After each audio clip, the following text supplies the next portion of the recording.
We don't have to be in a hurry. Okay? We can investigate more, we could be able to be more sure.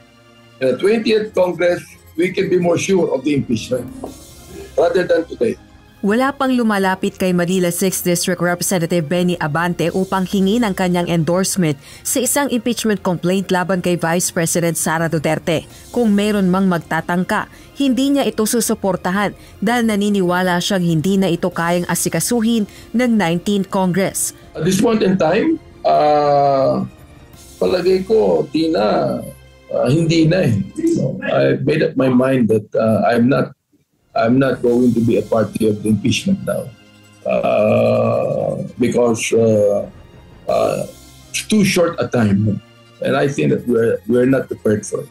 Ganito rin umano ang pananaw ng iilang kasamahan niya sa Kamara na nakausap niya kaugnay ng issue. Paniniwala ng kongresista, mas mainam kung pag-iibayuhin na lamang ang investigasyon sa paggastos ng confidential funds ni VP Duterte sa pamamagitan ng Department of Justice at ihain ang impeachment complaints sa 20th Congress.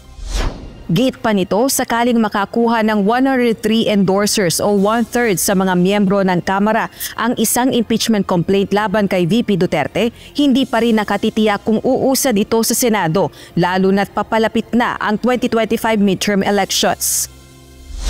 Bagaman dismayado sa posisyon ni Congressman Abante, hindi naman nawawala ng pag-asa si House Deputy Minority Leader, ACT Teachers Party List Representative Franz Castro, isa sa mga nag-endorso ng ikalawang impeachment complaint laban kay VP Duterte. Well, karamihan naman na nakakausap ko sa majority ay go pa rin sila.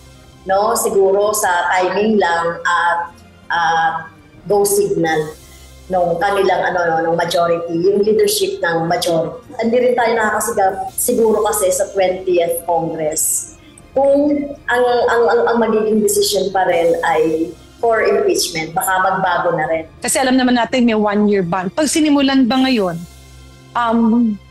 magiging kadugtong nung pag-assume ng bagong Kongreso after the elections? Yan yung katanungan ng marami eh. Because it will be a different composition. We will have different chairmen. Ito yung mga bagay na tinatanong. Kasi kung kadugtong siya, pwede. Pero kung hindi siya kadugtong, ang doon nga yung tanong, nakakayanin ba with the time constraint? Gagawa naman ng mga pagkilos sina Congresswoman Castro upang makumbinsi ang mga kasamahan sa Kongresong aktuhan ang impeachment complaints. Sa June 2025, nakatakda ang adjournment ng sesyon ng 19th Congress. Rosa Licuz, UNTV News and Rescue. Diyos ang aming sandigan, serbisyo publiko ang aming pinahahalagahan.